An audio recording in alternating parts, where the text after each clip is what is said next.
Здраво, здраво. Јас сум Денис Појаров. Денес ќе дадам краток осврт за дистопискиот роман Ана од Николо Аманити во издание на Антолог.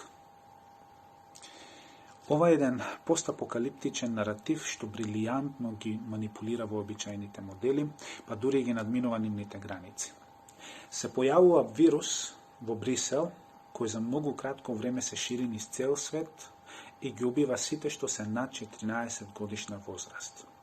Единствените преживеани остануваат децата. Замислете си дека во еден ваков свет вие сте родител. Што би направиле пред да заминете одовде? А сега замислете си дека сте 13 годишно дете. Како би реагирале? Што би направиле? Би се преплашиле до смрт, нели? Би паднале во очај. Не би знаеле што да правите, така? И главниот лик Ана исто би се почувствувала на ваше место. По смртта на своите родители, таа со своето помало братче Астор останува да се бори за опстанок, како и сите деца. Живеат во светот внатре. Светот надвор за Астор е речиси непознат, па затоа тој постојано и поставува прашања на сестра му. Кога ќе завршат резервите од храна и лекови, Ана ќе мора да излегува на улица и да бара нови, додека нејзиното гладно и болно братче ја чека дома. Но градот веќе не е истиот. Погледнете ги улиците надвор, видете во каква состојба се наоѓаме во моментов со вирусот COVID-19. А сега замислете си сценарио каде што градот гори и на улиците се наоѓаат само децата и кучињата кои трагаат по храна и се борат за опстанок. Секое од овие деца си има своја приказна за излекувањето.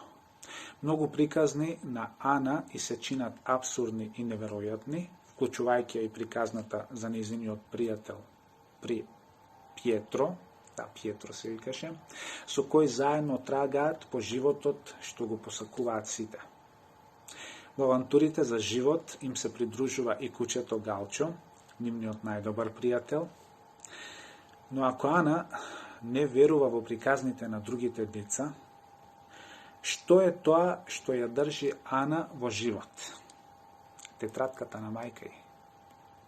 Таа тетратка со важни работи и служи како упатство што треба да прави Ана во времето што ѝ предстои.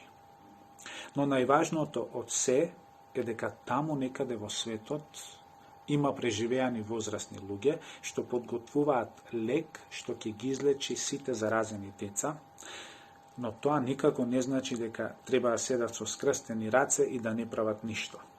Напротив, мајката на Ана им дава искра надеж, сосема доволна за да веруваат дека еден ден ќе бидат излекувани. Толку од мене за овој осврт. Што и да читате, во моментов оставете и фатете се за овој Ана, дистописки роман од Николо Аманити во издание на Антолог. Поздрав!